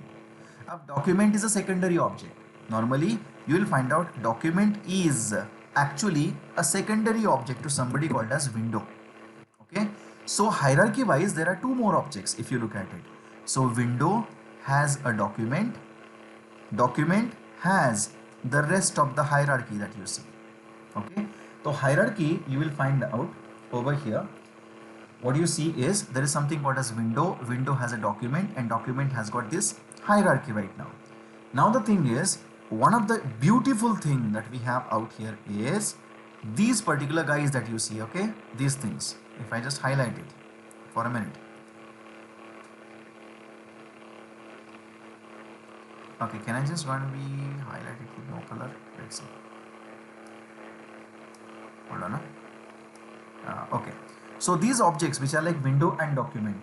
So these objects are by default accessible to JavaScript engine, which means these are eventually made by the browser, these guys, okay, and then you will find out these are by default accessible to JavaScript engine, and via these objects you can access this entire hierarchy that we are talking about. Okay, and how do I access this? Basically you can start coding and you can start accessing over here something like, okay, you can write window dot, or even if you don't write window dot, you will find out still what you see is window is by default there as a prefix every other time you write any kind of object or every statement in case of JavaScript. So you can directly say over here and access document dot. A document is something, I should highlight this, document, okay, D small, window, maybe W small, you will find out these are objects. So document as an object, what you see is that object is given by the what you call as browser, every browser by that matter, for that matter, document, and it comes up with a method. Document dot, there is a method called as get element by ID. Okay, and now what happens over here when I say get element by ID? This is the method, and you can just convey I want an element by the name txt name itself. And if I say so, what happens out here, guys? Normally you will find out what happens over here is something like, please try to understand this, document dot get element by ID. When we say this, so eventually what is it that is happening is you are asking document object, that is, okay, please try to understand this, I'll highlight this, you are asking document object, basically I need something, okay, something which is called as txt name. So what it does, it goes through this entire hierarchy, okay, that you see, and it tries to find out something which is basically has got what you call it as the object. So sorry, okay. It tries to find out some object which is basically with the ID called as something which is called as, okay, this is the object, okay, that it highlights. So it tries to get your object which is eventually input object. So it tries to find out the object by ID. So it goes through the every object and asks that do you have an ID called as so and so. Once it finds the respective object in the hierarchy, it basically gets a reference of it. Keep it in mind, reference, not a copy. It gets a reference of that object. So the overall idea is you end up getting a reference, okay, you end up getting via this entire hierarchy, you end up getting reference of this guy over here. And now this reference is something which can be utilized over here. And how do you hold a reference? You can hold a reference out here using this particular matter. I can just say Control Z, highlight this particular content. Okay, hold on. Okay, so you can get a reference out here, and that reference is something you can hold in a variable. So you can simply say, okay, I need var reference to txt name. Okay, I need a reference to this. You can convey this And using this, just like a normal object in case of Java, just like a normal object in C++, what you can do, reference to txt name dot, and simply ask what do you need. I want to ask value. Okay, give me the value please. If you say okay, print the value, you can say console.log, and I wish to use something which is called as reference to txt name dot value. I need this. Okay, let's see what happens now when we write a piece of code like this. Go back to the code please. Write down a code over here, script document dot, I'll write a script over here itself, get element by id, value is something I'm interested in. Okay, and let's try to print this. Hold the reference first. Reference to, I said reference to txt name. Okay, so document dot get element by id and blah blah blah. Okay, I wish to print this value, so console dot log, and I can simply say reference to txt name dot, what I need is a value attribute value. So just like what we are discussing, let's print this value on the console. Just to show you, let's debug this code. Let's put a statement called debugger here. Okay, I want my console to basically pause. I want my application to pause at this line. Let's go back to this UI. Have a look now. Refresh this. We called for this content. Do you see? Okay, now there is a value needed, ABC for example. Okay, refresh this. Please have a look. Please have a look. See this. The network window. Again, I'll refresh this. So sorry. Refresh this again. Have a look. Over the network, I asked for this 04 demo HTML. Okay. What do you see? I asked for demo 04 demo HTML, and under the response, what you see? It is conveyed to me. I should do Control F5. Give me a minute. Control F5. Hard refresh. I asked for this file. Okay. Over the network window, I asked for this HTML file, and if you look at this. In the HTML file, when it is given to me, what is conveyed? The content is of type text/HTML. So based on the content, for sure, this content is given to HTML parser. You and me, one thing we know for sure, that when this content comes up on the browser side, the browser eventually goes and tries to understand, okay, the content is HTML, let us start producing the look and feel line by line. And what it does internally, it actually goes and tries to understand, okay, HTML is there, head is there, title is there, demo is there. See, look at this. This statement is executed. Okay, this statement is executed. You can see title on the left top corner, where my cursor is right now. Now the next thing that you can see is there is one more thing. Input type equal to text. This line is also executed, and that is the reason what you see is there is something called as ABC, which can be seen on the left hand side. Okay, look at the little gray window on the left, and there is a ABC written inside the text box. If you can look at it. Okay, which means HTML parser is done with its job. And the next thing which happens now is under this piece of code, now the script starts. Okay, when the script starts, HTML parser says, okay, this is not my territory. Better what we do is we hand it over to JavaScript engine.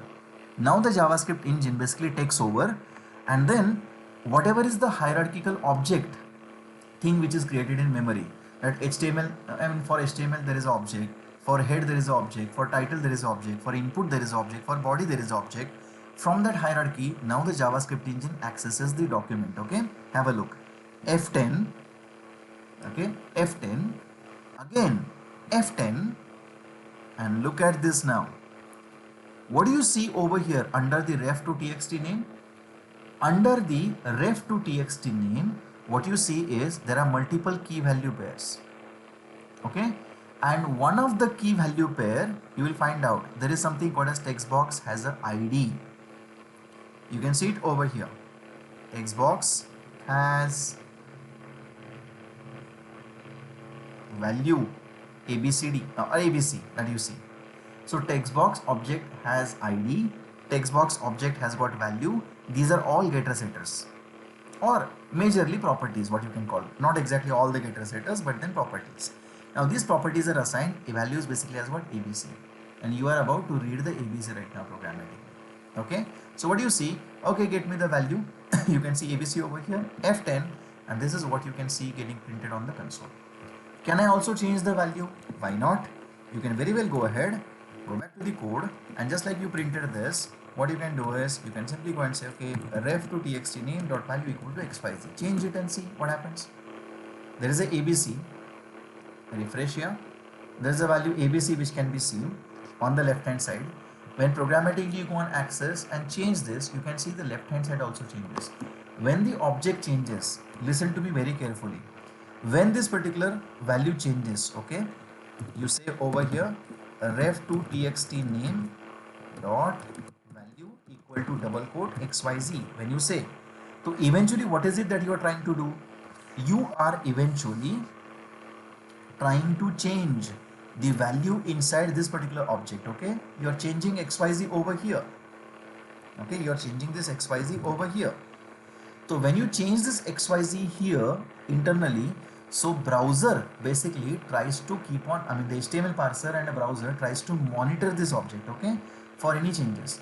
Whenever this object changes, the content is invalidated, and then based on that, what you see is the UI changes from ABC to XYZ. Object changes, UI changes, object changes, vice versa. And you will find out that's how JavaScript and basic HTML basically communicate with each other, or basic HTML parser communicate with each other. Okay. Now the thing to understand is we may end up doing some validations over here. Whatever code we have written, we can always go and execute this directly. We can execute this on a button click and so and so. Okay. Now take an example for reusability. People may go ahead and try to eventually kind of write down JavaScript logic separately for reusability purpose, nothing else. So have a look over here in the same demonstration. What will happen if at all I have got some sort of input type equal to button, value equal to click me, okay, and on click I wish to go execute some function, okay, do validate, okay, do validate, that's the function. I don't have a do validate function written. What we can do is we can always wrap this up. We can say over here I need a function do validate, and what does it do? It can get the value of the text box name. I can just go ahead and check over here if name, okay, txt name value, I can say name is equal blank, okay, equal blank. I wanted to show an alert means pop-up, okay, this is a window object function by the way, so window alert, and I can just say okay, name cannot be blank, okay, name cannot be blank is what I can say. Next, otherwise I can say okay, valid, okay, data is valid, data valid. This is just a okay code that we have got. So the overall idea is this is just a validation logic specifically for txt name, okay. So I'm accessing txt name ka value, I'm checking whether name is empty or not, and accordingly I'm just showcasing a message, okay. And this function is something I'm calling on a button click, okay. This is empty right now. Let's do and try to run this, okay. Open this with live server, have a look. So the code is out here. Let's refresh. There's a button click, okay. If I click on a button, see what happens. Here it shows me name cannot be blank, okay. It shows me name cannot be blank, okay. Now if I click on OK, what if I put over here Mahesh, and if I click on button, so what do you see? Data valid is the message that comes up now, okay. So now the thing is, if I can see all of this, working fine. Take an example, same logic I am supposed to execute for another text box as well. For this text box also I need a logic, okay. There's a br, I'll put up here. I can just say okay, name, enter. I can just say over here address and enter, okay. This is our address, I'll change it to address. Now the thing that you need to understand, I need to validate specifically an HR, just a ruler, just a decoration. So we have got a name, we have got an address, and we have got a button, okay. And on a button click I wish to do a validation. So do validation ka code, I'll have to literally repeat this. I can copy paste this and write the code. So why can't we just do something like this? Messages will change for address and name. This particular IDs will change for name and address. So why can't we just make it reusable? So what can be done is do validate for empty is the function. I'll write down another function over here. Function do validate. Have a look. Function called as do validate. Okay. And why can't we do something like this? Instead of this, let us expect a ID over here. ID. Let's pass on over here ID. So you tell me the ID of the control. I'll accept the value over here. Okay. Value. That value is what I will check whether empty or not. and I can just have messages over here. Okay, put up maybe a success message, okay, and a failure message. We can just pick up. Success message can be given over here. Sorry, the failure message, success message can be given over here, and then the failure message can be given over here. Please have a look. This is more generic code right now. This is much more generic code, guys. Okay, and then what we can say is out here something like, now you shoot a call, a button click pay do validate will be called, and then do validate empty will pass txt name is provided, or name is success, okay, name is provided, name is required, error message, txt address is provided, address is required. These are the messages. Please have a look now what happens in the browser. Okay, refresh here, click over here, you get name is required, okay, you get address is required, messages. Next, if I put up something like, suppose maybe Jayesh, and if I just put up something which is called as Pune, you will find out you get name is provided and you get address is provided as a proper messages. Okay, so overall idea is the code works absolutely fine. This is the reusable code that we have. Okay, this code which is reusable, this piece of code which is reusable, this code can be utilized by so-called, you can say, number of applications or number of pages in the what you call it as website. So instead of rewriting this piece of code one time over here, can't we just make it reusable by specifying it separately? And for that purpose, what is it that people are supposed to do is, we can very well cut this piece of code, and for reusability purpose, so that we can refer it again and again, we can just put over here validation.js. We can put this code over here. This is reusable code irrespective of something called as which particular ID, which particular message, what is a failure message, and so and so.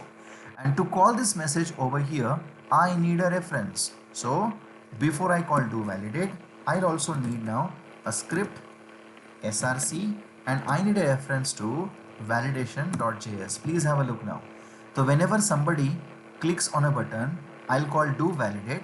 I will call these functions, but these functions are not written over here. These functions are written in a separate file called as validation.js. If you see, obviously this file is supposed to be downloaded from the server side. So what is it that we do then? Have a look over here. One more time the code will work, no doubt about that. Have a look, refresh here.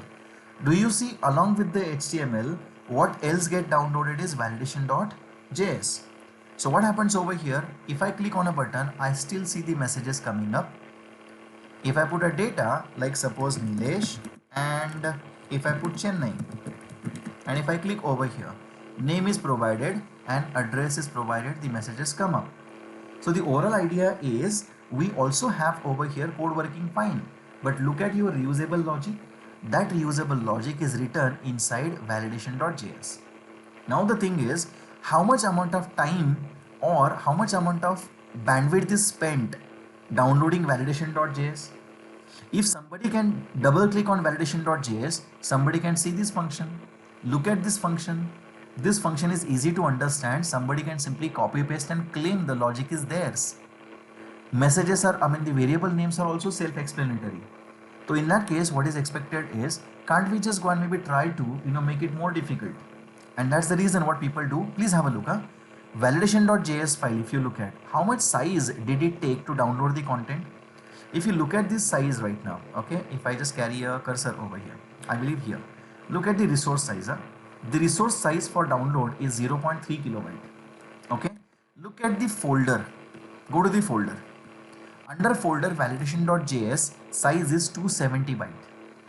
It should have taken 270 bytes, but then how much did it take? It did take 0.3 kilobyte. Okay, which is definitely more than what we saw. Why extra things are required? Because it did download, but at the same time it also has got headers, something which is called as those extra things. If I click over here, these are the extra things added, like 9 headers are added, if you can see the content type and blah blah blah. This is also counted in terms of download. Then the question comes up, this code is easy to understand, easy to kind of copy paste and claim as well. Why can't this make it difficult? So after your development is done, normally what people do is, see, the variable names really doesn't matter. This particular variable name, whether I call it as a ID or X, success message, if I call it as a Y or Z, and failure message if I call it as A and B, really doesn't matter because my code is anyway going to work. These variable names are there because I want my fellow developers to understand it. But during development, after development is done, I really wish to change these things so that somebody should not understand it. Can we minimize this? Because one character equal to one byte, and there is something which is called as overall 200 and something bytes is what is required. Can't I minimize the size of download itself? And to do so, normally what developers do, you can minimize these variable names. To minimize, you can do it manually, you can do it via tool as well. Now try to understand this. Over the browser, if you go to, there's a very nice, just search for JavaScript minifier. Okay, JavaScript minifier. If you go to, and JavaScript minifier, there are multiple number of minification tools available. You can pick any of them. I'll just pick this, and there's an easy thing. You can just copy paste this JavaScript code over here, and you can see over here something like minify. Look at this. When you say minify, what you see is, look at this, 3 variables change to ETA, and there is a logic over here. Based on that, there is a code over here. You can very well copy this code. Same logic that you see can be written in another file. Let us call this as validation. Okay, now instead of calling this as validation something.js, there is a trend. It's a minified version, so we call it as mean.js, and under that what you see is this minified version basically is made available. And now if you look at this folder wise, validation.js ka size is 270 bytes. Validation mean.js ka code, if I save this, by the way, save this, look at this, validation.js ka code is something like 270 bytes, and validation mean.js code is something which is 104 bytes, almost 100 bytes less. And then definitely the download will be quicker now. And even if somebody, I mean obviously the code is very small right now, but even if somebody wishes to refer this in the application, let the person refer over here, not validation.js. Let the person over here refer something which is called as validation.mean.js. Doesn't matter. And now if you run this piece of code, what will happen here, guys? The code will definitely run, no doubt about that. Clean, refresh. There's a validation.mean.js. Look at the download size. Double click over here. You can see the downloaded content is not easily understandable. First part. And that particular file when downloaded, it just works as is. Click over here, name required, address required, put some data over here, like suppose Nilesh and maybe let's say Pune. Click over here, name is provided, address is provided. It works very well. So the overall idea is, what you see guys is something like, the code works absolutely fine. So there is a minification process that your application goes through. So minification, so that download size can be less. Uglification, so that it basically becomes unreadable or something which is called as not understandable. So minification, uglification, this is the process that your typical JavaScript goes through. And JavaScript, to work with HTML, eventually there's a DOM tree as a concept which comes in picture. And DOM tree ultimately is just each markup element presented in object format, each markup presented in something which is called as object oriented format, and that object hierarchy is something which is called as DOM tree internally. Okay, so overall JavaScript has got very few types available. Okay, there's a question that Meet has, is something like minification happens just for websites that uses JS, or it can also apply for desktop based applications, वगैरह वगैरह. So normally for desktop based applications and just to uglify the content, the concept is somewhat similar, but then the process is eventually called as symbol, maybe hiding the symbols or uglifying the symbols. That is something called as obfuscation, so that you can log the metadata, and then eventually it will just go for what you call simply go and try to hide the implementation. I mean, if somebody tries to go and maybe reverse engineer the application, somebody to stop from reverse engineering, we use obfuscation as a process, which is uglification of a code only. Okay, Meet, for desktop based applications. But when it comes to JavaScript based applications, we typically minify or uglify. Okay, And there are several tools available for minification and amplification. Right now I just use something which is online available, but then it doesn't matter, you can always keep on using some sort of tools. In React there are web packs available. Okay, so there's a web pack which can be used for this purpose, which can actually go and be, you know, in a packaging tool, and it can also be used for amplification as well, that way. And you can also use online tools as well in case needed, that way. So overall, okay, JavaScript works on the browser side. There are various features available in JavaScript itself, but then some features we'll be exploring sometime tomorrow. Okay, so there are definitely, we need to understand few more things in JavaScript. Something called as, what does it mean by single page application versus multi-page application? A simple navigation code. A difference between Angular and something which is called as React. Why it is required and when it is required. Those concepts we'll be understanding sometime tomorrow itself. Okay. So I know there is a there's a noise in the background. I'll try to, you know, maybe rectify that, and we'll come up with a very clean streaming, you know, tomorrow. I'll definitely see to that, you know, you will be able to hear it properly, and you will not have any disturbances while you see sessions tomorrow. Okay guys, so if there are any questions, feel free to put up and I'll be happy to help you. If if there are no messages or no questions, then we can just wrap this up for today. Okay, I hope you were able to attend well, and I hope you were able to understand the contents. Yes everyone.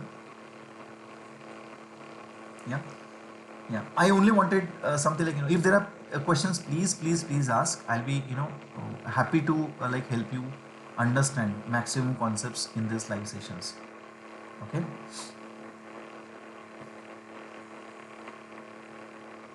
okay, so okay, looks like there are no questions. So we'll see each other tomorrow same time, and I'll try to see to it that we'll have a kind of a good streaming and less latency.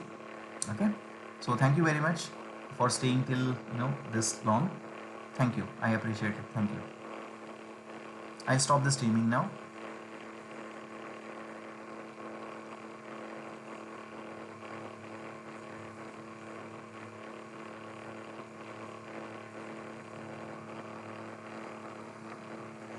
I'll be sharing the diagrams on